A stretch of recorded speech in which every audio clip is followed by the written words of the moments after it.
bells and whistles, anything that you can imagine. We have in here. We have some of the strengthening machines in there that we can do exercises with people, our guys, without having to take them away from them.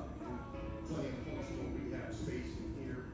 We have a boost, anti-gravity treadmills, balance equipment, and then all the other different modalities. You name it, we have it.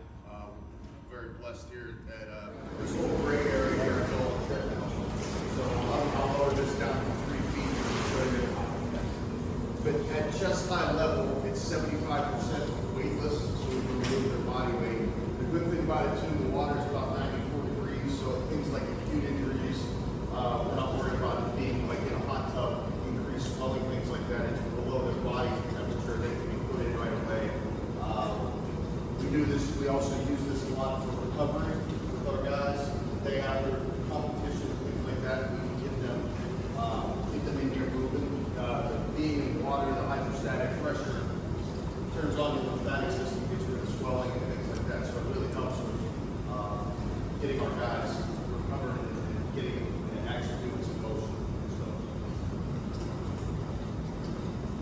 So then the water's a little cloudy today, but they just changed the chemicals. So the treadmill is we can control. We definitely want to bring it up and down.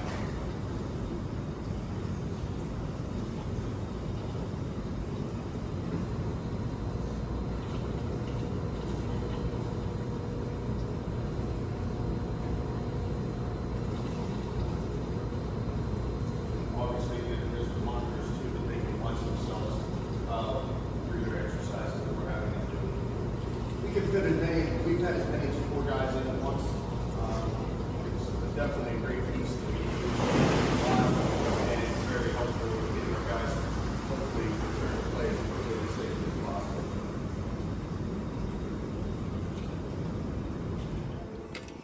Yeah, you guys have any other questions for this?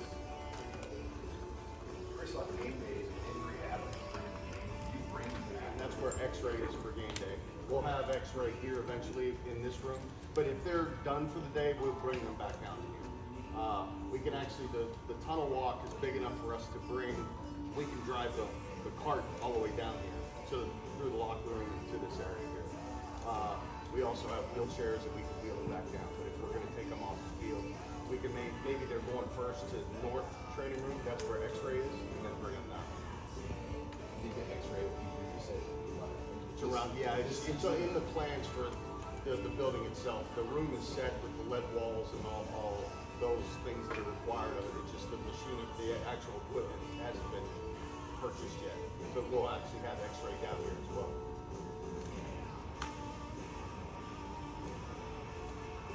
What's your favorite piece of equipment in the new facility? That's a tough question. Probably, I would say either the Hydro works or some of the different modalities we have with the soft wave. But yeah, you guys, what do you guys think? Favorite piece of equipment? I mean, everything that we use is pretty great, but That's kind of splitting hairs because they're all really good things, and like I said, we were told no on.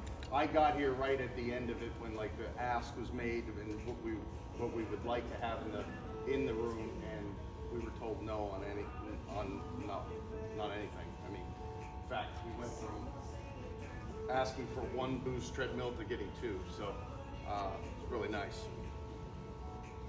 as far as like taping athletes, given average day, 145 guys, I mean, how many athletes require taping? Say 80 probably get taped, but 80 to 90. So it takes, these guys do most of the taping, but it takes all 6 of us to get them in and get them out of here. Because a lot of times it's between meetings and things like that, there's condensed time to where they have to get on the field. So, but I would say probably 80 to 90 guys can tape. In your time as an athletic trainer, what's maybe the biggest change you've had during that time when it comes to thoughts about cold therapy, hot tub? Like, where's maybe the biggest change you've had in your career as far as biggest change? I would say they're more educated nowadays on recovery. It used to be practice was over, okay, off you go, or here's an ice bag, that type of thing. We're doing more of the active recovery things with Mitch's department and with strength and conditioning, but they're way more advanced in knowing what they need to do. and different strategies for recovery to be able to be at their best for the next day. How much do you and your staff have to harp on the new players? Be like, hey, if you need treatment, get in here and do it. Well, we stay after them pretty good because if they have an injury, they know, and we put it in their system. We have what's called Teamworks here. We can notify them through that. We're on their calendar. They'll have a set time they need to be here for treatment and rehab, and they know that if they're not here on time, I have to send it up the chain, and they don't want it getting up to the top of the chain. So no, they're really good about it. They're pros at their craft and wanting to get better, and and they communicate really well. If there's something going on to where they're going to maybe be late or something like that, they can let us know. But we don't have any issues with our guys with getting in here, getting their work done that they need. How have you seen the philosophy behind turf versus grass evolve as you've been in the industry? Sure. Grass is proven statistically, and the studies show that it's safer. Not significantly, but it is safer. I think it's better. As I get older, you can feel it when you're standing on turf at a game. Everything just seems to ache more. It doesn't seem as forgiving. Now, turfs have gotten better, but I'm more of a fan of grass. I think the guys like it better as well. But it's great that we have the option too, that we can be able to do the different things we can do out here with our practice situation. But but to answer your question, I'm more of a grass fan as well because I think it's easier and more forgiving on joints and post competition soreness. With the recovery process, how much do you work with Mitch and the sports science staff to use data to quantify player recovery? Like, is that part of the process at all? Correct. Yeah, every day. I mean, we meet multiple times a day. If it's just a one-off walking by each other or just meeting as a group, but we discuss every player twice a week. We go through the whole process and what may be going on and things like that, what we can do to help with their recovery and or injury or where they are in their process of rehab. Very instrumental with Drew, who, like I said, isn't here. He's at a conference, but he's the director of football rehabilitation. And then working with Mitch and Corey and all those guys and all of us collaboratively, we meet multiple times a day.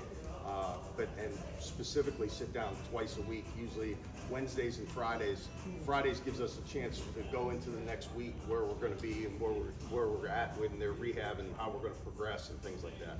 So multiple times, and it's communications always. We're on a text chain as well, and so it's sometimes with big staffs it's hard to communicate with everybody. So we do, I think, a pretty good job with communicating with everybody through the text messages and things like that, as well as meeting in person.